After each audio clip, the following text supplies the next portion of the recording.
Hey guys, today I'm going to answer a very common question that I get, and this is about how to build grip strength. Okay, so first let's start with whether or not you currently have a good, solid strength conditioning program. Okay, so if you are not currently lifting weights, you don't have a good program out there for strength conditioning, that should be where you start out. The foundation for grip strength starts with lifting weights. A great secondary effect of moving the bar, pushing, pulling, throwing, moving the bar or moving weight around is that your hands have to hold that. Okay, so that is where the foundation for grip strength starts. When we're talking about specializing for guys that already have a good program out there, a few tips on it. We're going to start with the Captain Crush gripper. Okay, this is the standard for grippers that are out there on the market. These come in T, a 1, 2, 3, I think a 4 as well. A T is for somebody that's just a beginner, has never done any weightlifting, has a very weak grip, and you can start training on the T. And then you go a 1, a 2, and a 3. Okay, so for people that are training, that are looking to really develop their grip strength, I recommend that they get a 1, a 2, and a 3. Okay, so you can use these just like any other strength workout. You can work the same program you will with it, develop strength in your grips. You can also use these to test and see where you are. Okay, so a 1 is like kind of an average guy, lifts weights and has a decent grip. So you fit this in your hand here, close it, you should be able to touch it at the bottom.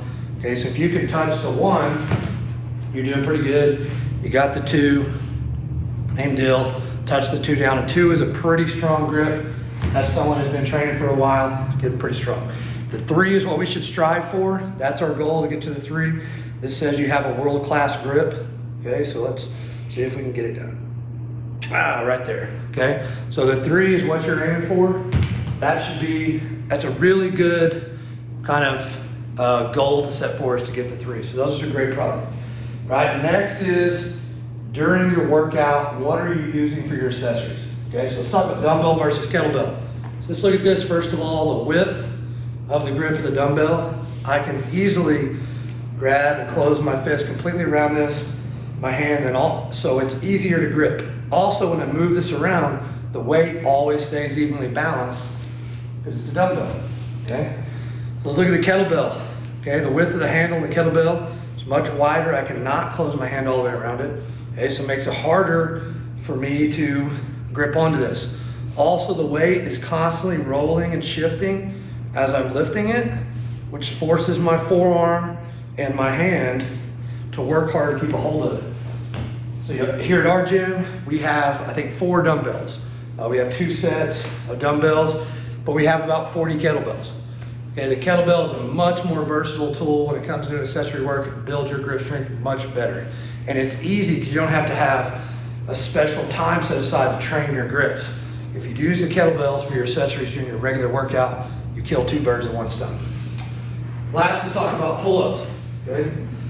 The pull-up is one of the best grip strength workouts that there is. You have to grip the bar, you have to hold your body weight, you also have to put yourself above the bar, obviously, so it works your grip. So just a regular pull-up, okay? Me personally, when it comes to grip training, I think that palms away from you is a much better way than opposed to palms towards you. That's a better grip to work on your grip strength. Okay, forces your forearms and back to work much harder as opposed to your biceps. Okay, so just a regular pull-up, okay? How do we make the pull-ups even better? Make it attack the grips even more. We have kind of 2 options I like. One is using the gi. Okay, we can train and have our hands adapt to the exact thing that we're grabbing if we're training gi. The other is the rope, okay? It's much more like a human limb, about the same size of grabbing a wrist, okay? And also, the rope is much slicker, okay? So your hands will try to slide down the rope as you're pulling, which forces you to squeeze as hard as you can whenever you're doing the pull-ups, okay? With both of these options, a couple tips there. Do not use a gi that you're gonna train with all the time because this will destroy the gi over time. You're pulling on the collar constantly with your full body weight and eventually it'll start to rip the stitching. So use an old gi whenever you do this, okay? Grip the collar on both sides just like you would normally and it's the same thing. Just work your normal pull-up workout holding on to the gi, okay? With the rope, okay, the rope's probably the best because you cannot destroy it. It is made to be climbed on, okay? You can get a regular climbing rope off the internet. This is actually a battle rope. which is nice because they didn't have to purchase a different rope just for doing pull-ups. So we use it for a lot of stuff. Same thing with the rope. The bigger that it is, the harder. So for new people, I would recommend just getting a regular rope so that you can grip it. All right, so those are a couple options there.